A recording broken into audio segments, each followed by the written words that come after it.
Guys, I've been getting out of the rain, and I have been lost in the cyberspace of virtual reality over the last few days. Of course, if you've been checking out the channel, you saw my reviews of Asgard's Wrath and Vader Immortal Episode 2. Those were both quite fun, and it was fun to kind of escape into those titles. I also wanted to check out some of the other VR experiences. I've been lost in a lot of flat-screen video game fun over the last several months.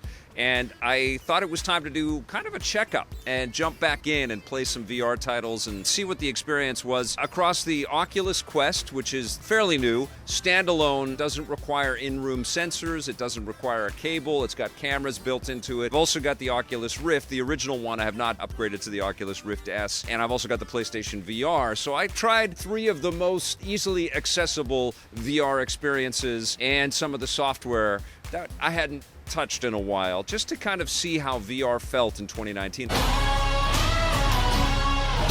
Jumping back into VR after this time away, I have to say that the experience was very pleasant. It was very fun, partially due to the ease of use of the Quest. The Quest, I think, is the easiest one to tell people if they're interested in VR that that's the one that you should check out. Not just because the hardware is so cool and it's so effortless. You just put it on your head and the cameras basically do all the work for you in order to keep you alive and keep you safe. But there's also a really good investment in games from Oculus itself, and also ports of Rift titles and games that you might have seen on PlayStation VR. Like, you can play Moss on the Oculus Quest, and Moss is an unbelievable fantasy action-adventure platformer that's just so beautifully rendered, and it's just a great little story. It's not an especially long experience, and when you get to the end you want more, but it's a beautiful game, and it's wonderful on the Quest.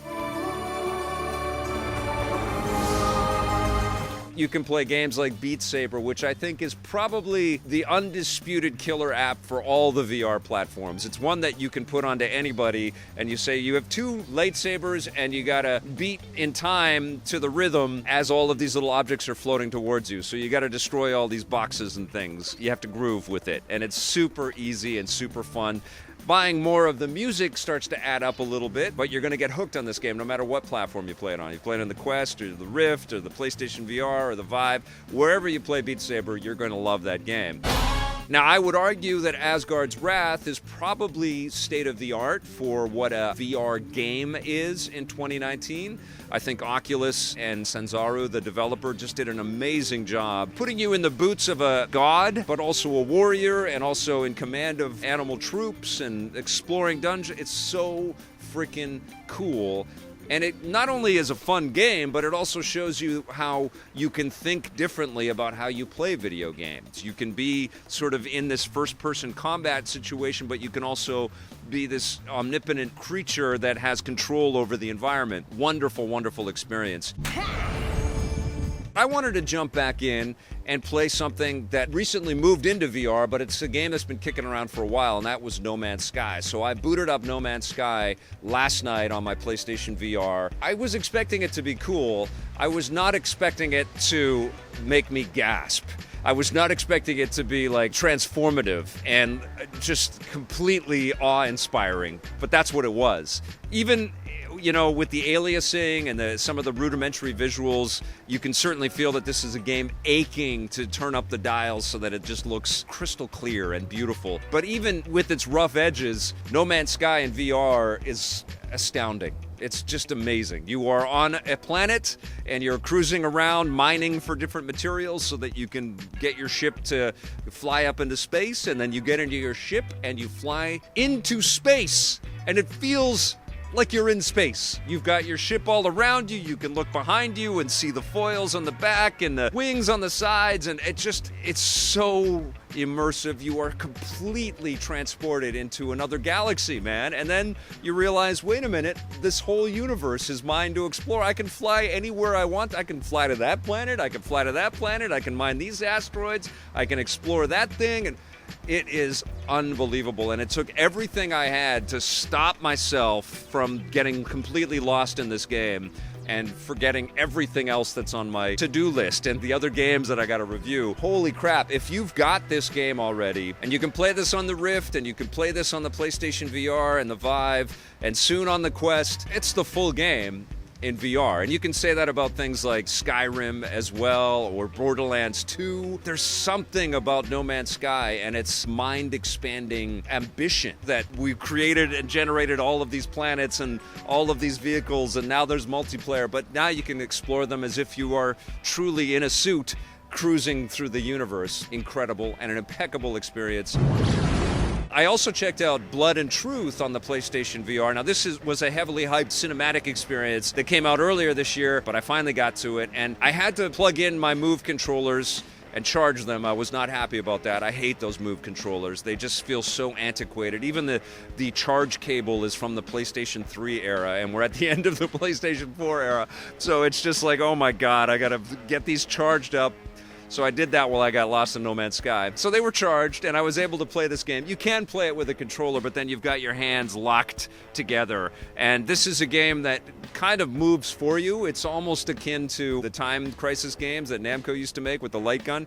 It's like a light gun shooter. You're going from point to point to point, and you can press the X button when you want to move from node to node, and it's hunting targets. It's all the stuff that you might be able to do with your hands, up to and including climbing up ladders, or scaling along ledges, or climbing into air vents. And then there's some really, really intelligent mechanics, even with this limited mobility, where you feel like a badass, blowing away all kinds of bad guys and shooting grenades that are thrown at you out of thin air. And actually, you can pick up a grenade and pull the pin and throw that as well. And the acting and the performance stuff that's in here, it's really, really well crafted. You really do feel like you're in the middle of an action picture set in London, where you're just taking care of atrocious London gangsters. And it's a lot of fun to kill them all. It's epic and filled with massive explosions and lots of slow-mo and a lot of sass and some wit. And you could actually lean over in a car and stare into the driver's eyes, and they'll finally look at you and say, what are you doing? This is weird. This is creepy. I like Blood and Truth. It's a lot of fun. Hey, fucking boy! We are also getting a lot of shovelware and a lot of stuff that reminds me of a lot of the Wii minigame collections. Like, I played this game called Elven Archer, which is kind of like what that VR lab that's included with the Vive, that free piece of software where you could do an archery demo. It's kind of like that, and there's a lot of archery demos actually across the VR landscape, but I played this Elven Archer game, and it was just so rudimentary and drab. Clearly what's happening is that developers, when you look at a game like Asgard's Wrath, or even Vader Immortal, you can see that there is a maturity happening where people are really understanding what's achievable, what this technology kind of allows. So we're getting a lot more interesting software. I feel like what VR needs, now that we've started to kind of reach this hill and this crescendo of fantastic hardware, you know, with super fast frame rates and super high resolution, now it's time for the marquee software to really come out front and center. Asgard's Wrath, Blood and Truth, No Man's Sky VR experience. It doesn't need to come out at the pace of the traditional video game space, but there needs to be a little bit more. And I still say that Star Wars, it's sitting right there. It's that nugget, that perfect IP. Make us X-Wing in VR. Make us that game. Remake the original X-Wing with all the voice work and all the stuff and all the storytelling. Make it in VR. People will go nuts for that, especially after getting a little taste of the spacefaring that's available to us in No Man's Sky. Your training begins now. So what are my thoughts on VR? I feel like it's still incredibly indulgent. I know that there's a lot of marketing videos out there of people trying on headsets in a room, and there's even games like the bomb defusal game where everybody's got to talk in a room, and that all sounds really charming. But I think it's a lot more difficult than that to bring people together around a VR headset and watch one person wear it while everybody waits for it. I think it's incredibly personal, and I think you escape from the rest of the people in your life when you're in VR. You escape reality. I mean, you're in a totally different reality. So I feel like there's an implied selfishness to the experience of VR, and that's a bit of a holdback. But you can have this incredible solitary experience.